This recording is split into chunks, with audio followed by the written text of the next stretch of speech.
Well, I gotta shut that video start thing off because I wasn't quite ready, but here we go.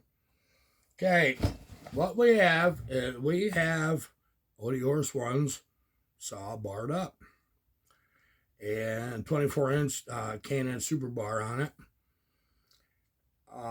Set up just like a logging saw ought to be. Only thing I haven't done was the outer air filter element. We're building a custom one, and I'm kind of piped about that. I can't wait to see how that works out.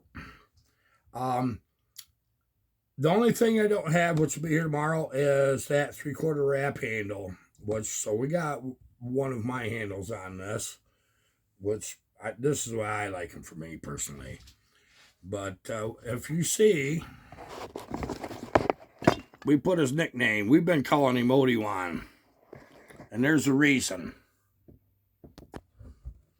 Eric Nelson started it, and I agree with him. He says, he's like a Jedi master with a chainsaw. He really is.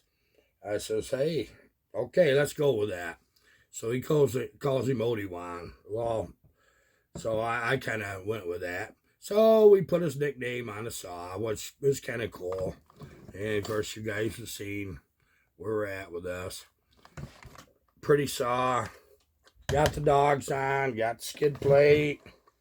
I think I like a different skid plate, but this ended up being surprisingly presentable saw from a wore out, decrepit logging saw.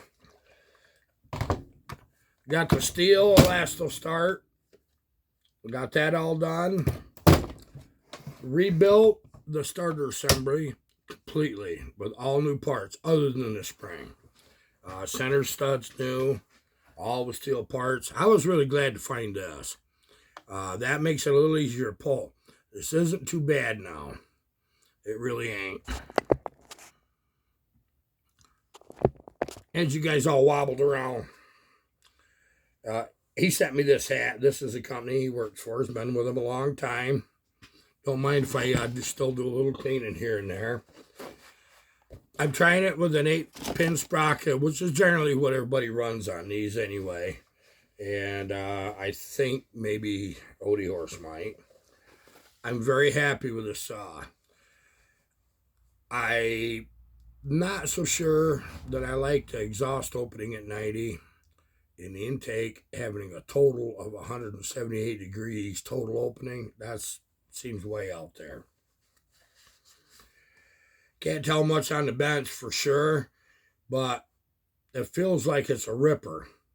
But I've had saws that was a little bit much sometimes, fall right on their face. So we're going to give it a shot, see what it does. I can start the darn thing, finally. In fact, if I would have put bar oil in it and left the bar off, I'd have started it on the bench. But I intend on a few minutes going out and cutting with this saw. But it is a pretty saw now, and I'm very proud of this. And I told Odie on the phone, I says, it's a presentable saw, because he says, man, that thing's gorgeous. I says, this is a logging saw. Go out there, work it. You get enough natural abuse logging on a saw, that they got to stand the test of time. But I'll tell you what doesn't, the plastic, the covers. Now, when you rebuild these starters, take some red grease. Red grease is your friend all the way through this particular type of saw. I think it is most saws. But what is so important is put a little dab of grease in when you slide your little plastic dogs and starter pawls, and work them just a bit. Make sure they're free. When you put your new reel, which I put a new reel in this, we did the whole 9 yards. New rope right from Stihl. Grease. Get a coating of red grease on everything. You'll find out that they really, really helps performance and longevity all the way through. Your starter switch right here, when you have your air cleaner off, you'll see that where everything rides and moves and comes in contact, including your shut-off switch over that cam. You'll see that. Little red grease. When you put your oil pump in and your starter drive, we put a new starter drive right from Stihl in this, or I mean oil pump drive, excuse me. There's a notch in the clutch drum that little wire has to drive off of. So you make sure you get that in right. A little red grease on your clutch bearing. I go so far as put a little red grease on the threads of the adjuster, and then I screw it back the other way and get a little bit more, and I just work them a little bit. You don't have to worry about the adjuster itself. Stihl made provision for that. I'll show you what it is. And I think they're the only manufacturer that does this. What this is right here, here's where your adjuster goes, obviously. And right there, this I pulled this out years ago, actually. See that little wee pole? That's under your plate. You see there's a little notch there. That gets oil to them worm gears for your adjuster, right? It's just bar oil. That's what it does. So that's kind of a nice feature, isn't it? It really is. I have to, Friday when that bar gets in, we'll put the new bar on. I'm going to run this privately just a bit today. We may or may not get video on it. We'll just see. But I got to sharpen the chain. I think I picked the dullest one I got. I mean, it'll cut just fine. But I know it's dull. But maybe I'll leave it dull for a bit. Now, when you see me cutting firewood, I'm going to tell you something. I try to pick chains that the rakers need to be taken down for logging. I leave them just a bit high. And I'll tell you why I do that for firewood. Especially if they've been skidded like the firewood I've got. What happens is, it takes a lot thinner chip. It'll slow a saw up some. But if you get into a little rock or something that's in that bark or just that grit, it don't just clean your whole top plate off. It does not. Easier to sharpen. So, and probably a lot of you guys that cut firewood will say the same thing. Comments have been awesome. I've got to go back through the last 3 videos, and I have got to get a bunch of them comments answered because some of them are really important. I really want to, in that video there, I think it was a piston, porting a piston or something. I want to know where you guys are from.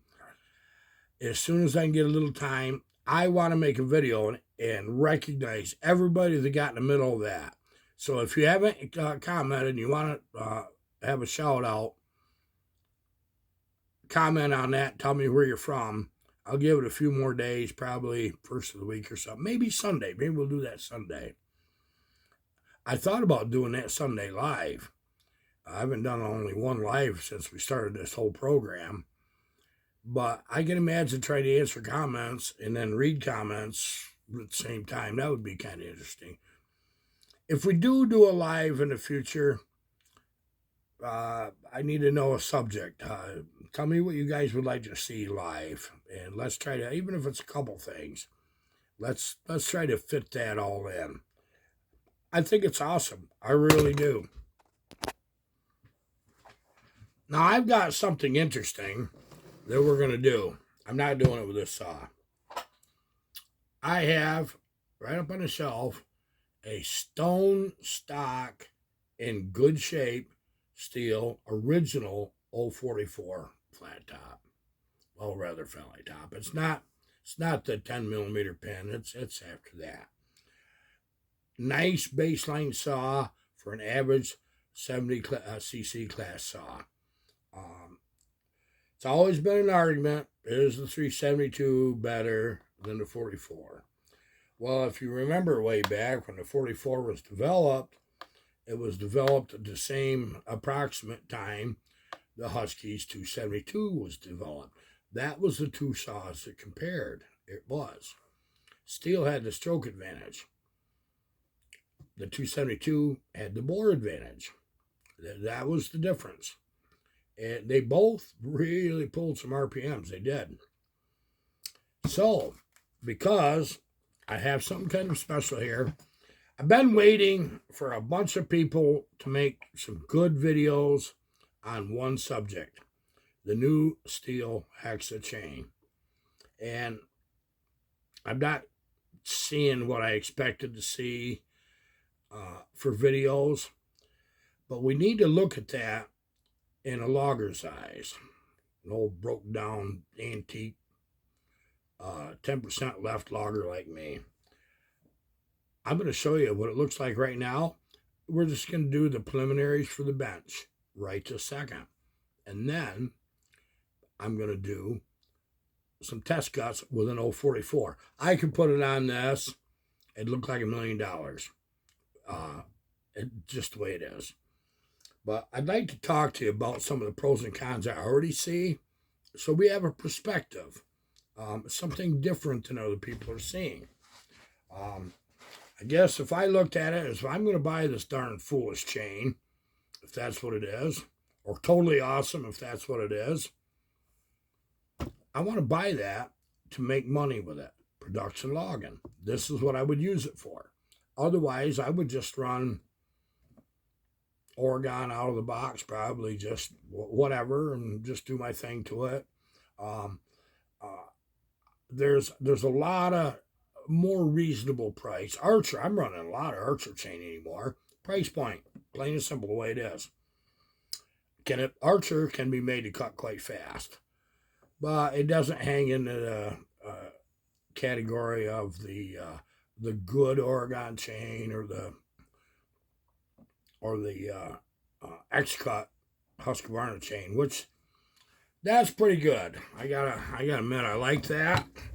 I just don't like the price point. It shouldn't cost more to build than anything else. Not $10 or $15 more a lube, I wouldn't think. I'm going to reposition this camera, and let's take a really close look, and I'll point out the key features of it. Okay, the first thing is this chain. The first thing you'll notice whenever it's available in the US, we'll talk about that in a minute, is the depth gauge right here. It's straight up, and then they have just a bend at the end to line up with the edge of the tooth. See that? I like that. I like that idea a lot, if you know the truth. Now, the second thing is I like the taper that we have on the tooth from here to here. That taper is beneficial because at the working corner, what you'll see, where it rides on them fibers, it ain't riding the whole length of that tooth. You know, it doesn't have to ride the whole length. It's right just in the leading edge there. That's all it does it. Okay. The way that it's ground. Okay. Now, this is going to be a little tricky for me because I'm not good at this, and I told you that, didn't I? Someday I will be.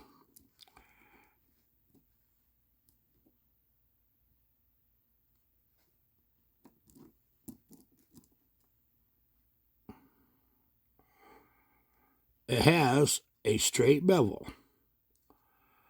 But the one thing I do see is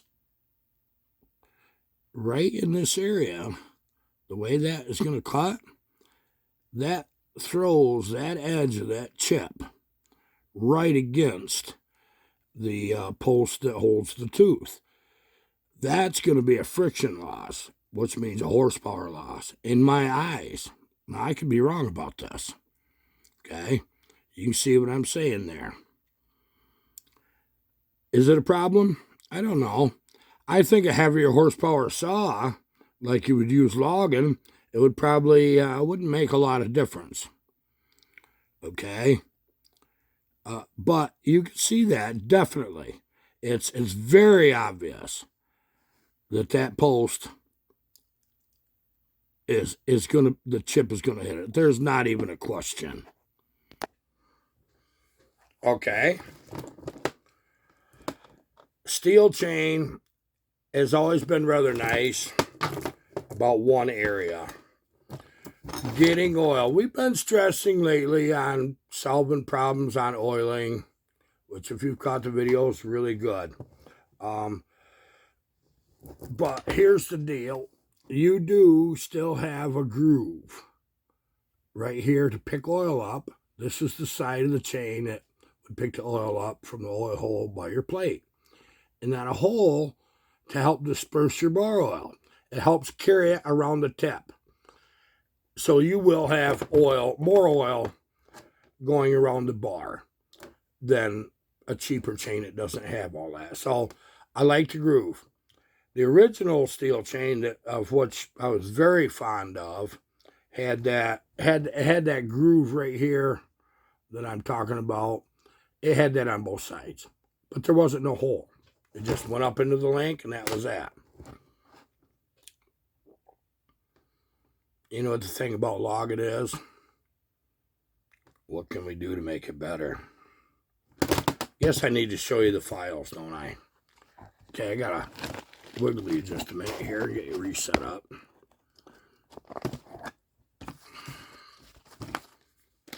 Got a 2-pack.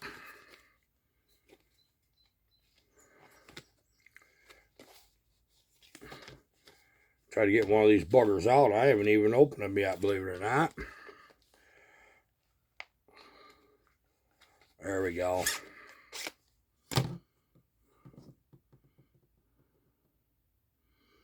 Okay, here's the file. Now, you know on the chisel file, these are double bevel chisel file. If you're looking them up, they have an edge. You see that? It's not just flat there. That's where you cut. This is a lot harder for people to learn. I'm pretty good at it. And I know a few of you out there are too. So what they're trying to do is get a chain that mimics that. That you can, if you can round file, you can file with it. They might have hit this part right here pretty good. Okay? They really might. Because this part of the file mimics this edge. Okay? See how that's kind of up at a bevel? That's why it's called a double bevel. This does the same thing. It's got the bevel, see? Okay. But they cheaped out on us. They did. They only give us that on one side. Okay, so the bevel is held to the flat, whereas chisel filing, you know, you got 345-degree angles. So that's more like a round chain, a round file. You sharpen, just bring your angle back, and away you go. But they only give us that bevel that we need to actually going to come in contact to sharpen on one side. See, this is what they did to the other side. They didn't even bother. This will only go half as far as what it should have. We're going to be sharpening this chain. Obviously, I have some ash that's got some grit in it. We'll make a few cuts. We're going to sharpen this with this file. The one thing I can see, quite honestly, is the fact that, use it as a representation of the bar, rotate that. That actually fits in there quite nice. It really does. I mean, I guess, you know what, I had that a little wrong. Anyway, it just goes in there like a flat file. And you sharpen it like a flat file.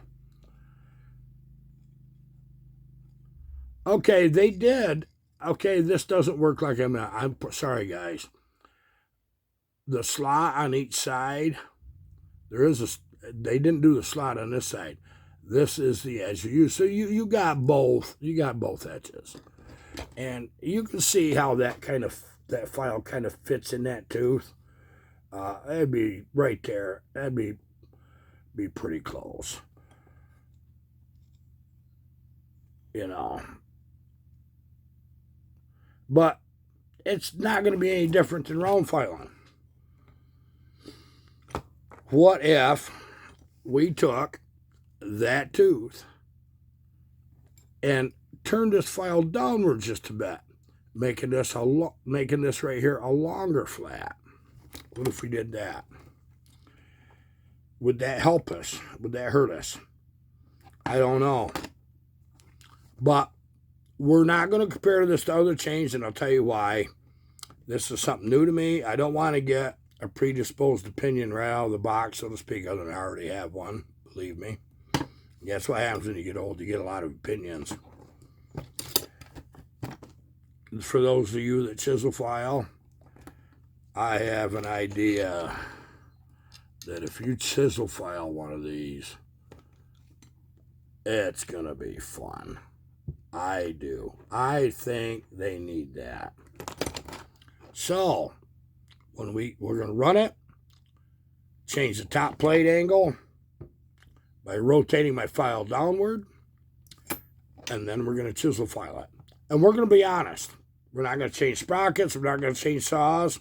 We're going to do this on the 044 for a reason. They're not a high torque saw like you would really want for logging. Not if you compare it to a 66 mag or a 394 Husky. That's what was available then. But you wanted a lighter saw. That's what I did. That's why I got the 44s and the 272s. I'd add them too. I don't have any of them left. That was my personal saws from back then. But I had them. This is going to be an interesting process. We're going to compare the Hexa to the Hexa.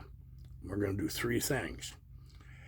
You guys want to, we'll try to pick one log, and let's just see the difference by changing angles a little bit. See if we slow it up, speed it up, or don't make a darn difference. If it's like most Stihl chain, the depth gauges, the rakers are already set at optimum for average. Softer wood, you might take another swipe off. For real hard wood, you might want to take a couple strokes off of your tooth. This is the way it's always been. So let's go down that road too. I have a nice big piece of spruce. Be an awesome softwood test because Stihl was the 44 was a softwood saw. It was designed for it. Yeah, we used it in hardwoods anyway. Nobody told us, not till a year later. Boy, you had to keep them sharp. Guys, you really had to keep a 44 sharp. Okay, I think this chain has huge potential. Is it worth the price point? I don't know. Let's see what the price point's going to be. I got an idea if Stihl thinks it might be expensive. If it is, Oregon. Just run Oregon. Or Archer. Or whatever I feel like, because I can. Because I can sharpen them all where they perform to my needs. I do have a feeling this is a horsepower chain. It's just something I feel maybe we ought to put it on a horsepower saw and see if there is a difference. But let's make it work on a 44. That was a classic. If that wasn't cutting really efficient, you didn't drop trees with that. You didn't want to cut with it. But if you had it right, you loved it. And there's a bunch of you out there that say the same thing. Okay, cons. Boy, Stihl's got enough of them anymore. When they released the 500i, I wanted one so bad, they released them in Europe. It went on 6 months and then a year, and I still wanted one so bad. Oh, I'm just chomping at the bit. And then went a second year. I was losing interest. Yeah, I was. Husky came out with that 392. Or was it 492? Yeah, it was a 492. They come out with that. I want to try that pretty bad. I still do. Might do that. I got a Stihl dealer, or a Husky dealer, I think, let me try one. I've talked to every Stihl dealer around. This is coming up on 3 years. And I says, 500i. Well, we still can't get them. And if we do get one, it's gone. We've got a list of mile-long people want them. Okay. Well, you just pissed me off, Stihl. I've run your sauce for 30 frickin' years in the woods, and I can't even get one of your 500i's, and at half again as much money as I think the darn thing's worth. But I wanted one. Now I don't. Nope, don't want it. Nope, not even interested. I gotta say that I like the way they look. I like the weight. I like 80 cc's. There's just so much I thought I liked about them, except for one thing. You can't get it in the U.S. If you can, you're standing in line to get it, and you're waiting. I'm not waiting. I'm not going to do it. So, Stihl, you're not going to send me one. You're not going to sell me one. I don't even want one if you give it to me. Well, maybe if you give it to me. But here's the deal. I says, okay, talked to a good Stihl dealer's known me for a long time. I says, what about parts? Pistons and cylinder. No, we still can't get any parts for them. We can get nickel dime things, but it's hit or miss. But no, we can't get any of the big hard parts yet. You put the saw out 3 years ago in Europe, for Christ's sakes. How come there's no parts in the U.S.? Oh, because there's no saws in the U.S. Okay, so we don't count. The U.S., I don't even know this is true, but I would predict that there's more footage of timber between our softwood and hardwood industry here than there is all of Europe.